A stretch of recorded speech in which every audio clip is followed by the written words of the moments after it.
හැමෝටම සුබ දවසක් කියලා ප්‍රාර්ථනා කරනවා. අ, අදත් අපි chart එක පොඩ්ඩක් බලමු. ඉතින් chart එකේ sentiment එක ටිකක් වෙනස් වෙලානේ තියෙන්නේ. කියන්නේ chart එක හැසින විදිහ දැන් අර ලොකු drop එකත් එක්ක chart එක සම්පූර්ණයෙන් වෙනස් වෙලා තියෙන්නේ. right. ඉතින් අපි අදත් බලමු chart එක කොහොමද වැඩ කරන්නේ කියලා. අපි මුලින්ම BTC එක ටිකක් බලමු. BTC එකේ rejection එකක් එනවා. right. හැබැයි ඔයාලට පේනවා ඇති rejection එක ඇවිල්ලා තියෙන level එක right. මේක ඇවිල්ලා තියෙන්නේ කලින් all time high එක ටෙස්ට් කරපු level එකෙන් තමයි දැනට rejection එක ඇවිල්ලා තියෙන්නේ. අපි මේක 4 hours වගේ දාගෙන බලමුකෝ. 4 hours වගේ දාගත්තාම ඔයාලට පේනවා දැන් මෙතන මේක ඇත්තටම හැමදාම මාකට් එකේ වෙන දෙයක්ම තමයි පේ වෙන්නේ. ඔයාලට පේනවා ඇති බලන්න දැන් මෙතනින් මාකට් එක drop වුණා. drop වෙලා මෙතනින් පොඩි tight area එක හොඳ consolidation එකක් යනවා. කාට හරි පුළුවන් මේක bull flag එකක් විදිහට උනත් ගන්න පුළුවන් මෙතන. right. tight area එක යන්නේ බලන්නකො මේ consolidation එක. ඒකත් එක්ක මාකට් එක අප් වුණා right. ඒකත් එක්ක මාකට් එක අප් වෙනකොට ගොඩක් retail traders ලා මෙන්න මේ trend line එක ගැන අවධානයෙන් ඉන්නවා. මෙන්න මේ trend line එක ගැන right. එතකොට මේ trend line එක break වුණාට පස්සේ මෙතනින් up movement එකත් එක්ක මේ හරියෙන් ගොඩක් කට්ටිය long trades place කරන්න තියෙන සම්භාවිතාවය වැඩි right. එතකොට ඒකත් එක්ක මාකට් එක මේ resistance එකෙන් rejection එකක් අරගෙන ආපහු මේ consolidation area එකටම මාකට් එක drop වෙන්න තියෙන probability එක වැඩි. ඉතින් මේක ගොඩක් වෙලාට මෙන්න මේ line එකම touch කරන්න වගේ ඉඩක් තියෙනවා. ඒතකොට ඒක සාමාන්‍ය 1.5 1.6 වගේ level එකක් touch කරන්න ඉඩ තියෙනවා. ඊට අමතරව මගේ දැනට තියෙන අදහස මෙතන තියෙන යට level එකම ඒ කියන්නේ මේ week එකේ bottom එකම touch කරයි කියන අදහස තමයි දැනට තියෙන්නේ. ඒ level එකත් break කරලා ගියොත් නම් මාකට් එක 96,000 98,000 වගේ වෙනකන් drop වෙන්න තියෙන ඉඩකඩ වැඩි right. BTC එක නමුත් එකවර drop මම හිතන්නේ මෙන්න මේ වගේ drop එකක් එයි කියලා නම් හිතන්නේ. නමුත් drop වෙන්න තියෙන probability එක වැඩි. right. ඒ කියන්නේ මම ඊට කලිමුත් කතා කරන්නේ දැන් කලින් දවසක මම කිව්වා මේ මාකට් එක මෙතනින් මෙහෙම පල්ලෙහාට එයි කියලා. මම මෙතනින් තමයි ඔයාලට එක මතක ඇති වීඩියෝ එකෙම කිව්වා මම මෙතනින් කිව්වේ මාකට් එක පල්ලෙහාට එන්න ඉඩ තියෙනවා කියලා. නමුත් එතනින් උඩට අප් වෙලා අප් වෙනකොටත් මම කිව්වා මෙතන මේ level එකෙන් rejection එකක් ගයි කියලා 1.25 මට මතක විදිහට මම කිව්වේ විදිහට. ඒකලත් මම කියන්නේ මේ level එක break වුණොත් market එක drop වෙනවා කියන එක. ඒ විදිහට market එක drop වුණා. දැනට මගේ මෙතන තියෙන idea එක තමයි market එක මේ level එක touch කරන්න ගොඩාක් ලොකු ඉඩ කඩක් තියෙනවා මෙන්න මේ level එකම touch කරන්න. right. කවුරු හරි කෙනෙක්ට මේ දැනට මෙතනින් උනා trade එකකට එන්න වෙන්න පුළුවන්. මොකද මේ හොඳ consolidation එකක් ගිය එකක් නේ. මේක මෙහෙම මේ consolidation area එක touch කරලා up වෙන්න පුළුවන්. right. මේ consolidation area එක touch කරලා up වෙන්න පුළුවන්. එතකොට ඔයාලට මොකද්ද කරන්න ඕනේ? ඒ කියන්නේ මෙතනින් උනත් trade එකකට එන්න වෙලා මේ වගේ level එකකදී half profit වත් ගන්න consider කරන්න පුළුවන්. right. එතකොට ඒක තමයි දැනට මගේ BTC එක ගැන තියෙන idea එක. අපි බලමු අද දවසත් කොහොමද market එක move වෙන්නේ කියලා. අද දවසත් move වුණාට පස්සේ අපි BTC එකේ මගේ දැනට idea එකක් තියෙනවා මේ හරිය market එක trade එකකට එන්න වෙන 105 වගේ range එකේ මේ consolidation එකේ bottom area එකේ. ඒකට හේතුව තමයි දැන් මෙතන market එකේ මෙතන long trade place කරපු කට්ටිය ඉන්නෝනේ. ඒ කට්ටියගේ stop loss hit කරවන්න මේ market එක පල්ලෙහාට ගේන්න තියෙන ඉඩකට තමයි ගොඩක් වැඩි. මොකද මේ market එක run වෙන්නේ ඒ වගේ දේවල් එක්ක. right. කියන්නේ market psychology මත තමයි මේ chart ගොඩාක් වෙලාවට run වෙන්නේ. ඉතින් එහෙම බැලුවහම මේ හරියෙන් entries place කරපු කට්ටිය දැන් මෙතනින් entry එක place කරපු කෙනාගේ stop loss එක තියෙන්නේ එක්ක මේ consolidation එකේ bottom level එක top level එකේ නැත්තම් මේ week එකේ යට වගේ. right. දැන් මේ stop loss hit කරවන්න මේ market එක තව පල්ලෙහාට ගේන්න පුළුවන්. හැබැයි මෙතන තව ලස්සන දෙයක් තියෙනවා. දැන් ඔයාලා මේ market එක zoom out කරගත්තොත් ඔයාලට පේනවා zoom out කරගත්තොත් ඔයාලට පේනවා මෙතන parallel channel එකක් තියෙනවා right. මේ parallel channel එකේ mid line එකෙන් තමයි මාකට් එක දැනට හෝල්ඩ් වෙලා තියෙන්නේ. දැනට මෙතන හෝල්ඩ් වෙලා තියෙන්නේ. රයිට්.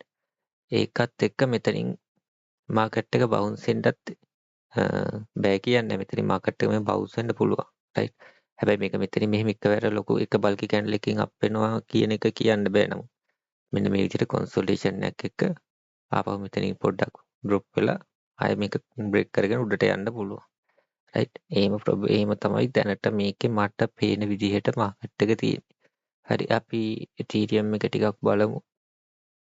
ඉතීරියම් එකෙත් අපි මේක පොඩ්ඩක් ඩේලි දාගමු. නොයිස් එක වැඩි නේද chart එක. ඉතීරියම් එකත් ඒ විදිහටම තමයි තියෙන්නේ. ඉතීරියම් එක බලන්න දැන් මම අර හැම වෙලේම ඔයාලට කියනවනේ දැන් පැරලල් channel එකේ මිඩ් ලයින් එකෙන් සපෝට් එකක් හරි රෙසිස්ටන්ට් එකක් හරියට වැඩ කරන්න හරි විදිහට වැඩ කරන්න පුළුවන් කියලා. බලන්න ඒකත් මේ මෙතනත් ඒ විදිහටම රෙසිස්ටන්ට් එකෙන් තමයි මාකට් එක බ්‍රේක් වුනේ බලන්න. එතනින් තමයි මාකට් එක ඩ්‍රොප් වෙන්නේ. මේකේ මගේ දැනට අදහස නම් තියෙන්නේ මාකට් එක ආපහු මේ ලෙවල් එකටම 3800 ලෙවල් එක ටච් කරයි කියන එක. 800 ලෙවල් එකම ටච් කරලා ආපහු අපේ මොකද ඒක හොඳ කී ලෙවල් එකක් කියලා පේනවා. ප්‍රීවියස් මාකට් එක බලනකොට රයිට්. බලන්න මාකට් টොප් එකේ ගිහිල්ලා මේ බලන්න මේ වගේ තැන්. මේ වගේ තැන් එක බලනකොට පේනවා මේක හොඳ කී ලෙවල් එකක් 3800 රේන්ජ් එක කියන්නේ. ඉතින් ඒ හරියෙන් ආපහු සපෝට් එකක් අරගෙන මාකට් එක අප් වෙන්න තියෙන ඉඩකඩ වැඩි. ඇත්තටම මේ එතීරියම් එක BTC එකට වඩා බුලිෂ්. කියන්නේ තාම bearish වෙලා නැහැ. කියන්නේ ඔයාලට BTC chart එක බැලුවොත් ඔයාලට පේන chart එක ටිකක් bearish ගතිය වැඩි right. bearish ගතිය වැඩි. මේකේ drawings වැඩි sorry. ඒක ගැන වැඩි හිතන්න බෑ. කියන්නේ මේක මකන්නත් ඕනේ. නමුත් මකන්නත් ඔයාලා දන්නවනේ ඉතින් මං කම්මැලි. ඒක මකන්නත් බලමු. ඒක හිමීට ක්ලියර් කරන්න ඕනේ. මේ ඉතින් එතීරියම් chart එක තාමත් බුලිෂ්. ඒ කියන්නේ BTC එකේ පොඩි bearish ගතියක් වෙනවට එතීරියම් chart එක තාමත් බුලිෂ් තමයි මට නම් පේන්නේ. ඒ කියන්නේ මේක 3800 රේන්ජ් එක ටච් කරලා මේ ලෙවල් එකට ගිහිල්ලා ආපහු පොඩ්ඩක් බ්‍රේක් වෙලා මෙහෙම වෙන්න පුළුවන්. ඒක තමයි මගේ දැනට තියෙන අයිඩියා එක. බලමු අපි ඉස්සරහට මොකද වෙන්නේ කියලා. කියන්නේ තව දවස් දෙකක් විතර මාකට් එක මෙහෙම මූව් වෙනකොට අපිට බලා ගන්න පුළුවන්. ඉතින් ඒකත් එක්කම ඕල් කොයින් පැත්තත් ඒ විදිහටම තමයි මූව් වෙන්නේ. කිසි වෙනසක් නැහැ. කිසිම වෙනසක් නැහැ. ඉතින් දැනට මගේ ලයිට් කොයින් එක ලින්ක් එක COMP මේ තුනේම ට්‍රේඩ්ස් තියෙනවා. එතීරියම් එකේ EVTC එකයි දැනට නැහැ. මං අද හෝ හෙට මේ දෙකටත් ට්‍රේඩ් එකකට එන්න වෙන්න කන්සිඩර් කරනවා මේ ඩ්‍රොප් එකත් එක්ක. බලමු අපි හොඳ ලෙවල් එකකට આવොත් හොඳ පොසිෂන් එකක් බිල්ඩ් කරන්න try කරමු right. ඒ කියන්නේ මේකේ දැන් අර opportunities හොය යන්න හොඳ නැහැ. කියන්නේ දැන් ට්‍රේඩ් කරනකොට අපිට opportunities හොය යන්න ගිහිල්ලා ට්‍රේඩ් කරන්න බෑනේ. ඒකෙන් වෙන්නේ අපේ කැපිටල් එක අපි හිතාමතාම රිස්ක් එකකට දාන එක තමයි කරන්නේ right. ඉතින් අපිට මේ මාකට් එකේ සර්වයිව් වෙන්න කරන්න පුළුවන් හොඳම දේ හොඳම opportunity හම්බුනාට පස්සේ හොඳම opportunity අපි ප්‍රයෝජන ගන්න ඕනේ. ඒ කියන්නේ මේකේ opportunity මිස් වෙන්න පුළුවන්. right. ඒ opportunity මිස් වුණත් මේ මාකට් එකේ ඇති වෙනකන් අපිට opportunity හම්බ වෙනවා right. ඉතින් මේ දේවල් එක්ක අපිට පුළුවන් අපේ හොඳම opportunity එක අපිට හම්බ වෙනකන් ඉන්න. දැන් මේ සොල් එක වුණත් එහෙමයි. මේ බලන්න අප් මොමන්ට් එක ගිහිල්ලා මේ ලෙවල් එකෙන් රිජෙක්ට් වුණා ආය ආවා. අපව ඒ ලෙවල් එක රීටෙස්ට් කරා. මම හිතනවා තව පොඩ්ඩක් මේ මාකට් එක මේ වගේ ලෙවල් එකකට ඩ්‍රොප් වුණොත් අලුත් එන්ට්‍රි එකට එන්න වෙන්න. මම කලින් සොල් එකේ ප්‍රොෆිට් ගත්තා. මම මේ හරියෙන් එන්න උනේ මට මතක විදිහට 184 මට මතක විදිහට 184 මම එන්ටර් වෙලා 203න් මම ප්‍රොෆිට් ගත්තා. කියන්නේ මේ ලෙවල් එකේ මම ප්‍රොෆිට් ගත්තා. right. මම ඒකද කියන්නේ මේ තැන ඩ්‍රොප් එක කියලා ඉවරුණ ගමන්මනේ මම මේකට එන්ටර් උනේ. ඒක ඇවිල්ලා රිවෙන්ජ් ට්‍රේඩින් නෙවෙයි. කියන්නේ මට ඒකේ ඔපචුනිටි එකක් දැක්කහම මට කොන්ෆිඩන්ස් විතර එන්ටර් වෙන්න පුළුවන් නම් මම එන්ටර් වෙනවා. ඒ කියන්නේ දැන් මේක එක ට්‍රේඩ් එකකට දැන් සාමාන්‍ය ලංකාවේ කට්ටිය කරනවා වගේ අර ඩොලර් එක දාලා 25 leverage 50x leverage එහෙම කරන එකක් නෙවෙයිනේ. ඒක හයි කැපිටල් එකක් එක්ක අපි මාකට් එකට එන්න වෙනකොට අපිට හොඳ කොන්ෆිඩන්ට් එකක් ඕනේ මේ අපේ ට්‍රේඩ් එකක් ස්ටාර්ට් කරන්න right. ඉතින් ඒ දේවල් එක්ක මට හොඳ කොන්ෆිඩන්ට් එකක් තිබ්බා මෙතනින් මාකට් එකට එන්න වෙන්නේ. ඉතින් ඒකයි මම 184න් මාකට් එකට එන්න වුණා. 203න් 204න් මම මාකටිං අයින් වුණා බලන්න. ඒකත් එක්කම මාකට් එක රිජෙක්ට් වුණා රයිට්. ඒකත් එක්කම රිජෙක්ට් වුණා. මේක තමයි අර ඔයාලා ප්‍රැක්ටිස් කරන්න ඕනේ දේ. ඒ කියන්නේ මාකට් එක ගැන හිතන්න ඔයාලා ප්‍රැක්ටිස් කරන්න ඕනේ මෙන්න මේ දේවල්. ඒ කියන්නේ මාකට් එක කොහොමද වැඩ කරන්නේ කියන එක ගැන තමයි ඔයාලා ඉගෙන ගන්න ඕනේ. කියන්නේ කොච්චර ටෙක්නිකල් ඇනලයිස් කොච්චර ඔයා chart එක ඇනලයිස් කරත් ඔයාගේ thinking process එක ගැන තමයි thinking process එක අනුව තමයි මාකට් එක කොහොම මාකට් එක ගැන ගන්න ට්‍රේඩ්ස් සහ හැමදේම රඳා පවතින. රයිට්. ඒ කියන්නේ කොච්චර ඔයා ටෙක්නිකල් ඇනලයිස් දැනගත්තත් වැඩක් නැහැ. කොච්චර ඔයා ෆන්ඩමෙන්ටල් නිවුස් බැලුවත් වැඩක් නැහැ. ඔයා මේ chart එක මත ගන්න තීරණ වර්ධිනවා නම්.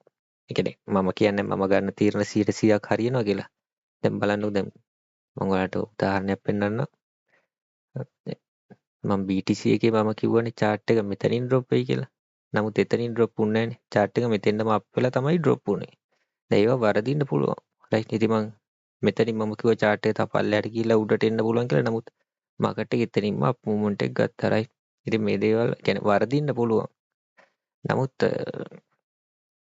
අර කොන්ෆිඩන්ට් පිට මාකට් එක ටිකක් යම් තාක් දුරකට හෝ Tamanට රීඩ් කරගන්න පුළුවන් නම් මේකේ සෑහෙන දුර ගමනක් යන්න පුළුවන්. ඒකයි මම හැම වෙලෙම කියන්නේ ඔයාලගේ සයිකොලොජි තමයි මේකේ හදා ගන්න ඕනේ. කියන්නේ ටෙක්නිකල් ඇනලයිස් ඔයා කොච්චර එක්ස්පර්ට් කෙනෙක් වුණත් වැඩක් නැහැ. ඔයාගේ thinking process එක මේ chart වලට මේ trading වලට match වෙන්නේ නැත්තම්.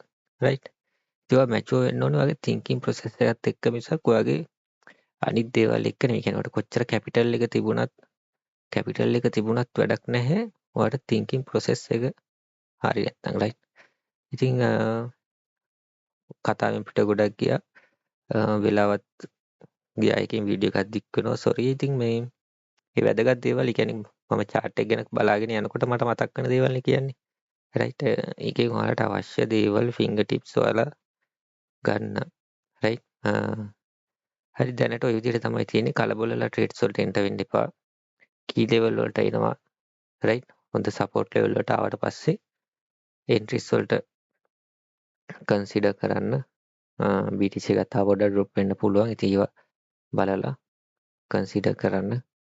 හරි. එහෙනම් අලුත් වීඩියෝ එකකින් හම්බෙමු. හැමෝටම සුබ දවසක්.